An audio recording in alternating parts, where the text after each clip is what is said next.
Hey guys, what is going on? This is Wrestlelamia, back with another episode. Join us now as Wrestlelamia looks at the wildest wrestling news stories and rumors you need to know, including more potential bad news for Vince McMahon, an MMA pioneer and wrestler passes away, AEW running two-night events, Bobby Lashley talks about the Hurt Business reuniting, and more.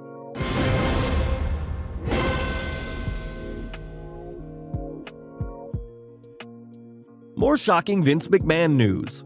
Topping today's news is another shocking story concerning Vince McMahon and his recently revealed financial misreporting.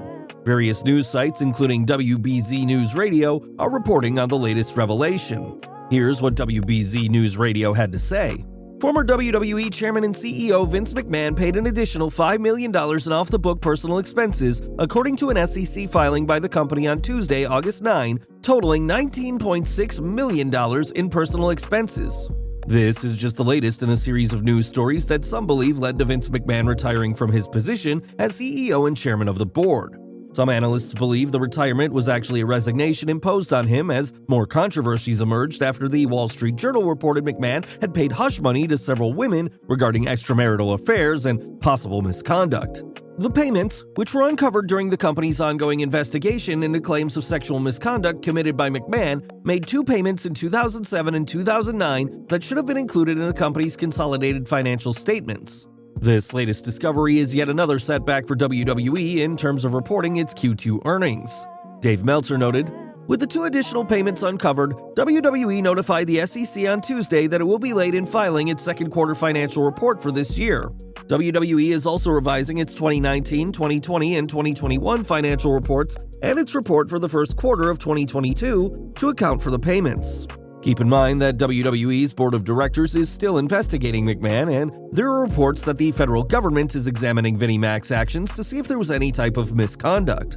Despite McMahon's WWE exit, this is one story that is likely going to be in the headlines for at least the rest of the year. Wrestling and MMA legend passes away.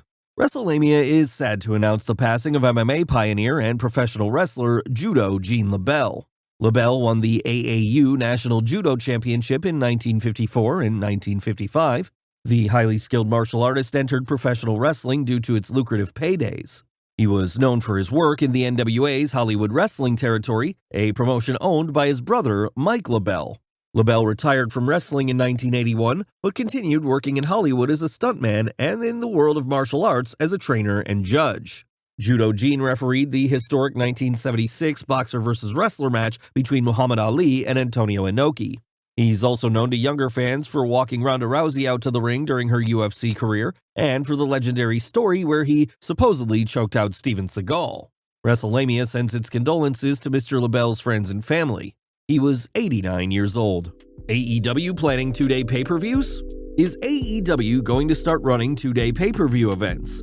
Dustin Rhodes spoke at Terrificon about AEW's plan for future shows and said fans should expect two-day shows.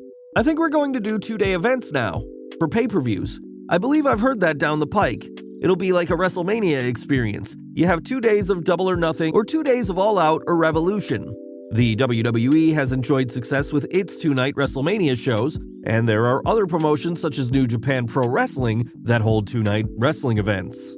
Some fans have complained about AEW's bladder-busting shows that often run over 5 hours, not counting its Brian pre-show, while others appreciate what they feel is AEW trying to provide value for its $49.95 shows.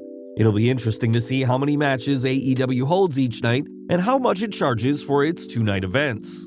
Rhodes also noted that fans should expect an AEW pay-per-view in the UK, especially in light of AEW's success there. "UK, our television in the UK is doing well. Tony's soccer team is right there and he wants to run Craven Cottage, probably 40 to 50,000 people. I guarantee it would sell out. Will we sell out United States stadiums? It's growth. It takes time to make these things happen. It's not going to happen overnight, but we will get there." A UK show should come as no surprise in light of the WWE's smashing success with its ticket sales for Clash at the Castle and lack of pay-per-views and premium events in Europe. What do you think of AEW running two-night events? Bobby Lashley talks Hurt Business reunion. Is the Hurt Business ever reuniting? That's a question the WWE Universe has been asking ever since the popular heel faction was broken up just when it was beginning to get over. Recently, Bobby Lashley spoke with Ryan Satin about how the Hurt Business could be reunited. You know what? I was thinking about what could happen to actually bring us together, and I thought about this the other day. I was like, if MVP made Omos too dangerous where he couldn't contain him anymore, and Omos turned on him, he would need somebody to help him. There's only one person that can beat Omos. I may need some help. You got Cedric Alexander, you got Shelton Benjamin, you have MVP. We could take Omos down, and we're babyfaces again. They would love us. The Almighty also suggested why the Red Brand's resident badass faction got over. One thing we did as the Hurt Business is we made Riddle want to fight. When you go against me, I will hit you. You're down. I bring out the fighting people. From Apollo to all these different guys, I made them fight. That was the big thing with the Hurt Business. The Hurt Business stands out as another promising faction that could have livened up the WWE. Now that Triple H is bringing back released superstars, could he turn his attention towards a promising faction that still has the potential to pop the WWE Universe? Would you like to see the Hurt Business reunite? Miro explains why he'll never return to WWE. Would Miro ever want to return to WWE? Now that Triple H is running WWE's creative department, there has been talk of current AEW stars rethinking whether to stay in AEW once their contracts expire, but it sounds as if the former TNT champion has no intent of going back. During an appearance on Renee Paquette's The Sessions, the former Rusev revealed the reason why. It's different. Just listening to Sheamus and all these guys, just knowing he's 4 or 5 days on the road, it's too much. I don't want to do that, especially right now, knowing that eventually I want to do something else. I want to work towards that. Miro seems to have Hollywood as his endgame and recently revealed he's taking acting classes. Given the WWE schedule, it seems unlikely he could balance his busy itinerary there. Ric Flair claims he passed out twice during recent match. Ric Flair's final match is still being talked about, and now the Nature Boy is revealing some harrowing moments he went through during the match.